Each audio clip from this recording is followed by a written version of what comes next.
My wife came out and left me years ago, and now she and her new wife are trying to convince me to let them adopt my son so they can have their perfect family. I, 35M, was married to my ex-wife, 34F, for 7 years. 2 years ago my ex-wife came out as lesbian. This came as a complete shock to me. She and her partner were co-workers who had an affair since she joined the company a year before our divorce. We have a son together, 8M. This whole thing came as a complete shock to me. I was heartbroken and devastated. I felt betrayed as I had spent 7 years of my life with this woman and it all felt like a lie now. When I confronted her she told me that she had to live her truth and that she tried to suppress her identity because she didn't come to terms with it till she met her partner. When I asked whether she loved me, she told me that while she loves me it's different than how she loved her new partner. This broke my heart even more as you can imagine.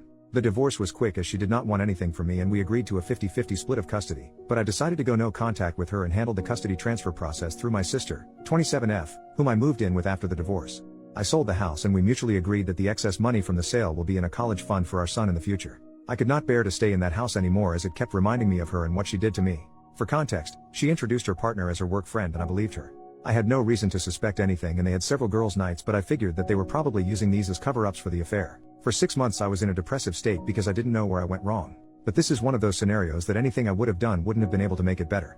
This made me even more depressed and the fact that all the vows and little things that she said at our wedding were all just lies trying to keep up a ruse made it even worse.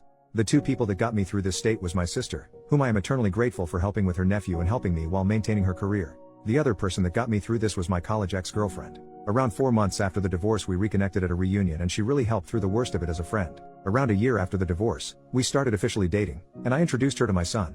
During all this time my ex's partner had been having limited interactions with my son. This was not because of me saying anything but my ex-wife wanted him to adjust to his new reality. My son is in that weird age that he understands what's going on but he doesn't really understand what's actually going on. If you know you know. He understands that mommy has a girlfriend and that me and his mom are not together anymore. I'm pretty happy considering we didn't really talk to him about the LGBTQ+ stuff because we had decided that we can talk about this when he's a bit older, but I'm happy that he's come to terms with the divorce. Around 8 months ago, my ex said that she was officially moving in with her partner and that she was engaged. At this point I still was on no contact except brief conversations that concerned our son. She invited me to the wedding but I declined. They were planning to have a destination wedding in Spain where her girlfriend lives. She wanted to take our son to the wedding and he would have to miss school for a week since she wanted him to meet her girlfriend's family as well. I told her that missing school for a week does not make sense and that she should plan her wedding when he has vacation since she doesn't have a fixed date yet. She argued that most likely they won't have a date that will align with his vacations and that they are getting married as soon as possible. I relented and agreed since I didn't want to interact with her anymore and it was well within her rights to have her son at her wedding. The problem started when my son came back after the wedding. He was supposed to stay with me since we have a flexible week in week out custody arrangement. She wanted to take my son on her honeymoon so that he has a chance to bond with his new stepmother. I told her that she had already had 2 weeks with him since she had custody for a week before the wedding and that I wanted to spend some father-son time with him. I told her that it's well within my rights and that she should go spend some time with her new wife. She argued that since our son's interactions with her partner were limited because of her busy schedule, that this was a great opportunity for them to bond. I told her that she had 2 weeks for him to get to know her partner, but she said that they were busy with the wedding and did not have time. I told her that I had taken vacation days for us to go to a motorcycle expo and build a Lego set, 2 things that my son absolutely loves. She kept arguing and I finally told her that the custody was placed for a reason and that's the one thing I will not negotiate on. She got angry at me and left. Me and my son had a great time. I even got him one of those kid-sized motorcycles since he liked them so much. Over the next few weeks we returned back to our week in and week out routine. One day I find that my ex posted a photo shoot of them and my son under a caption of #lesbianmommies. I thought that it was post and it probably meant nothing, but it was showing them as a family and something about that did not sit right with me. When I got my son for the week I asked him that if his mom was saying anything to him. He relented a bit but told me that his mother had been trying to convince him to call her partner his mom. This was a shock to me as I never expected my ex to do this. Then again I've been wrong about these things before. I asked him if that's something he wanted and he told me that he is much more comfortable calling her by her first name and that he feels weird with calling 2 people mom. I told him it's okay and that he shouldn't feel pressured to do anything. I called my ex and asked her to meet up because this was serious and I wanted to discuss this. I confronted her about this and she told me that since her and her partner were married, it's only natural for our son to have 2 moms now. I told her that it's not okay for her to try and convince him into calling her partner his mom because she is not his mother, she doesn't have an active parenting role in his life and that any major parenting decisions require the 2 of us. She tried making an argument that since me and my girlfriend were becoming serious now and that eventually I might want him to start calling her mom. I told her even if we become serious I won't try and convince our son to start calling her mom, because he already has 2 parents and he doesn't need more. Then she dropped the bombshell on me. She told me that she and her partner were hoping that eventually down the line they can file for adoption. I'll still be able to visit and see my son but she wanted her and her wife to have legal guardianship because they wanted to build a new family with them. I told her absolutely not and that our partners have no say in our kids' lives. She accused me of being homophobic for denying her the right to a complete family and I told her while her life is her choice our son's life has to be a thing that we decide ourselves. I ended the conversation there and told my son to tell me if her mother tries to force him to do anything that he doesn't want to do. 3 weeks later I found out that my ex had enrolled him in Spanish lessons that he told me that he hated doing. For context, my ex is Latin and her partner is Spanish, so they are more comfortable talking to each other in Spanish.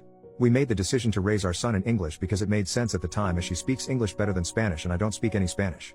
When I discussed this, she told me that she would like her son to connect more to his heritage. I said that I don't have any problem with that, but we have tried this several times before when we were married and he had shown zero interest in it. She told me that this time might be different since he will have 2 Spanish speakers at home. I told her that I am in all favor of bilingualism because 2 languages are always an advantage, especially for kids, but if he doesn't want to do it, there is no reason to force him to do it. Maybe try another language? She then accuses me of denying our son his roots, and goes on a tirade of accusing me of denying our son his identity and coming back to me denying her right to a family. My girlfriend usually stays out of these matters, but she advised me to contact my lawyer and see what they can actually do. My lawyer told me that even if they send an adoption notice, I can contest it and it would take something exceptional like abandonment etc. for my contest to get rejected. My ex keeps posting our son as a part of her new family and it's honestly started to trigger me. 2 weeks ago I interacted for the first time with my ex's new wife after the divorce. She contacted me and asked to meet up. She told me that my ex had finally started to recover from the social trauma of coming out and building a new life with her and that I am now getting in the way of the happiness. She accused me of being emotionless and uncaring through our divorce and how I guilt-tripped her into agreeing to my demands of 50-50 custody, and how I should just agree to the eventual adoption in a few years because she has always wanted a son and that I will still remain my son's dad and I can still visit him.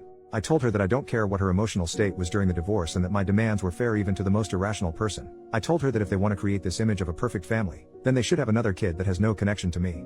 I feel like all this has started to affect my son more than anything. He is a lot less happier than he was just a few months ago as we had started to adjust to this new reality.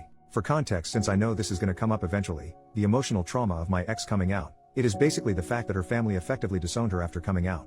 Her parents don't talk to her anymore, while my son has plenty of interactions with his maternal grandparents when he's with me. Those two combined make significantly more money than I do alone. However, my ex-wife makes less money than me, but her partner is in a senior position, so she has more stability. This is also an argument my ex-wife used when we discussed adoption, since they can then send our son to a private school and generally give him a better life. I don't know if this is a factor, but the recent elections may have caused this because they are worried that they might not be able to adopt soon. But they don't want to adopt my son now but in a few years, so I doubt this to be true. First update, next day. It's been crazy seeing everyone's reactions to the situation and I wanted to share a quick update with you all. First of all, I'd like to clarify that my son and I have been going to therapy since the divorce. He was doing quite well until the whole mom saga happened. My in-laws disowned her after she came out. They were not even aware about the affair when she came out to them. They still spend time with my grandson under the condition that they don't badmouth my ex and don't preach their views to him. They agreed and said that they valued a relationship with their grandson over any political view they might hold. I have been a part of every interaction that they have had with him because I was worried they might say something. Thankfully, this has not been the case. Her extended family has said to me that they have all cut her off as well, some for the affair and some for her being gay. Our mutual friends also cut her off because of the affair. All our mutual friends were my work buddies and their spouses and partners. I did not ask them to do anything, they came to the decision on their own. I was actually glad when she told me that she had made a friend on her own, as she used to complain about not liking her colleagues. We all know how that turned out. I'm pretty sure they're not planning to skip the country. I have all my son's documents and we decided it during the divorce because she was still figuring out where to go, and since I was moving in with my sister, the chances of them getting misplaced were low. I have also had no demands for any documents and she returned the passport to me when we came back. The whole adoption thing probably stems from the fact that my son has a very close relationship with his mother. The only times he has really complained to me is when she asked him to call her partner mom and that she was making him do Spanish classes that he did not want. We did everything for him equally during our marriage, but I had to travel out of state to my parents frequently during COVID because they were sick with pre-existing conditions and couldn't take care of themselves. My sister was on an assignment abroad at that time. My sister also agreed with this. Please let me know your thoughts. I listened to people and contacted my lawyer, who is also my friend, this morning. He told me the same thing as last time and that it would take something really unusual for the adoption process to go through like child abandonment. He also said that there are a bunch of idiots that have no idea how the law worked. He also told me that if the whole "we want to adopt him" is a real thing and if she is talking crap about me to my son and I could prove it, I could get custody. This has not been the case, as I've not heard my son say that his mom says bad things about me. This brought me a sigh of relief. I plan to contact my ex today with the following conditions. 1. We both install parenting apps and document all interactions. 2. No more mention to me or my son regarding adoption or calling her partner mom. 3. No more posting images of my son as a part of their perfect queer family because frankly, I don't want my son's photos on the internet when he is so young and he can decide what he wants when he is older. I plan to talk to my ex in a couple of hours. Please let me know what you think about this. Second update, next day. Hi all, so I talked to my ex today. She was busy yesterday and I wanted some more time to gather my thoughts. When we met, I put forth my demands. She told me that the parenting app idea seems fine and that she has no problem with it. She got sad when I told her to drop the idea of adoption and calling her partner mom, as it's just not gonna happen. She told me that her family was pressuring her to settle down. I proposed after a year of dating and I did not know this, and getting pregnant so soon after getting married was not what she had in mind. She got pregnant 1.5 years after getting married. Is that soon? I don't know. She told me that she was in the closet all her life because of her parents and that she thought marrying me would cause her feelings to subside and that she was happy until she met her partner. She did go through postpartum depression after giving birth, but I did not know that she didn't want to get pregnant so soon. She then told me that her wife and her, that the reason they wanted to adopt my son was because she wanted to start new. She then said that she was never really happy during our marriage and that with her new wife she could have the family she always dreamed of having. She didn't want my son to grow up to resent her for being a lesbian, as he doesn't have either any exposure to people like her apart from her and her partner. Look, I have to be honest here, I don't know any gay people nor anyone in my friends or family is gay. We never talked about these things because it simply doesn't come up in our daily life, but that doesn't mean me and my son have no idea who they are, especially after the divorce. I told her that this is not going to happen and that he has had a lot of exposure to people from her community. I told her that seems like a bull crap reason for separating my son and me and that she is making up some random reason to make her seem like it is.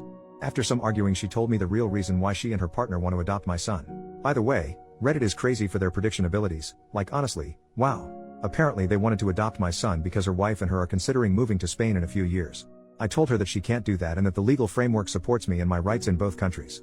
She told me she knew this and that's why they wanted to get me to sign adoption. I told her that she was crazy, that she in no way is able to do this, as she still need my permission to take him out of the country as when she did when they got married in Spain. I also read a comment yesterday on the update and researched a bit on the laws regarding this, so I know this is not happening. She told me again that they have done their research, that this was to see if I would agree. In case I agreed they would consider moving, and in case I don't they won't, because she doesn't want to be separated from my son. I again emphasize that this is not going to happen and that if she tries anything or says anything to my son, I will sue for full custody. She got sad again and told me that they wanted to check with me first. I told her, in what world would you expect me to give you and your wife full custody? First you divorce me, leave for me a woman, and then expect me to sign over my child and act like nothing happened. I told her from this point on we will document everything, every interaction we have, and that if I even get a whiff of you trying to pull something I will sue for full custody. She got a bit scared at the idea of losing full custody. I guess she didn't really consider me doing that and she agreed.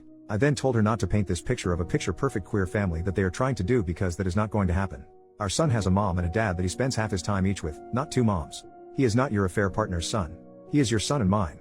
If you want a child with her you can do so on your own. I then told her that the courts are more likely to side with me than you in this case because of the thing you have been trying to do and the fact that I work from home and spend more actual time with him than you and your wife. I have been trying for him to have a stable relationship with both parents since the divorce because I don't want him to resent either of us. But if you try to remove me from his life, I will sue for full custody and deal with any resentment he has for either for us. I didn't want to argue anymore and I left the room. I secretly recorded the conversation because I wanted to have proof in case anything happens in the future.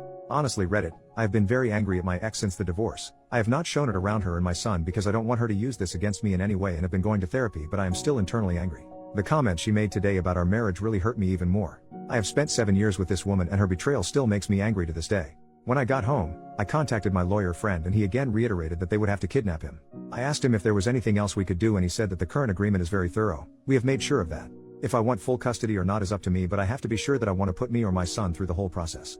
I don't want my son to grow up without either of his parents, as that is just not healthy for him. That is why I won't sue for full custody now. If they are stupid enough to kidnap him, I'm sure they are not, then the law sides with me anyway. I know what position her partner is at their workplace, so I know they are making good money to leave it all behind for no good reason. As for the passport thing, I have all his documents and all things such as notifying travel, hospital visits, and others are already in the signed custody agreement. We already have a legal framework for all this. I am not going to sue for full custody now because I don't want that for my son. My ex-wife is still good mother and loves him and he enjoys spending time with her. Plus my son is the type of person to openly voice out what he doesn't find okay to me, so I will know if they continue any of their nonsense. On a more positive note, y'all, I'm not against Spanish lessons, but he doesn't like them. I was just suggesting that he try some language he like. There are other languages out there. I didn't say it to my ex then, but now I know that she was trying for him to learn Spanish because of the Spain thing. Thank you to everyone for their support, really helped me with understanding the problem. Holy crap though, I didn't even consider her considering moving to Spain until I read the comments. Y'all are great at this.